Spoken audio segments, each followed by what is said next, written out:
Please forgive us.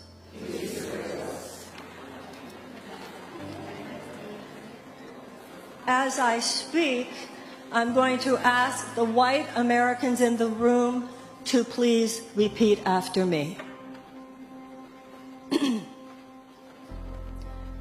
On behalf of myself and on behalf of my country,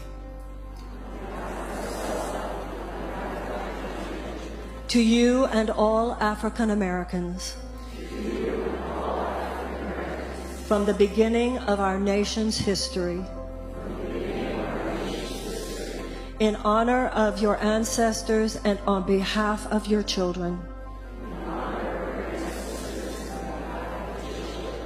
please hear this from my heart.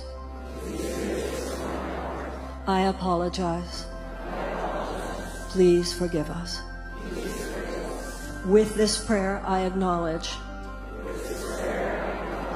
the depth of the evils that have been perpetrated against Black people in America.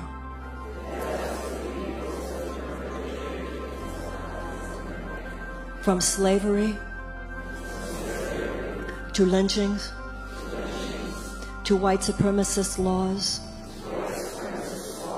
to the denial of voting rights, to all the ways, both large and small, all of them evil, all of them wrong, for all the oppression and all of the injustices. I apologize. Please forgive us for the denial of any civil rights, for inequalities in criminal justice, to any instances of police brutality, to the denial of opportunity, for economic injustice, for any ways that a racial element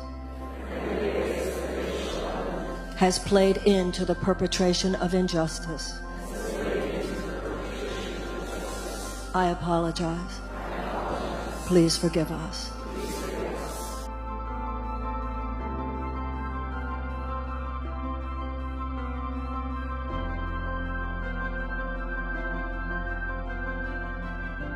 Emancipation Proclamation, the 13th Amendment, which abolishes slavery. A presidential pen could end, and a constitutional amendment could end the evil institution. But racism didn't end. You can't, no presidential pen or constitutional amendment could eradicate racism. It could eradicate the institution, which was a manifestation of that. There are certain things the government's not going to do, so where does it begin? It begins with us, and that begins with atonement.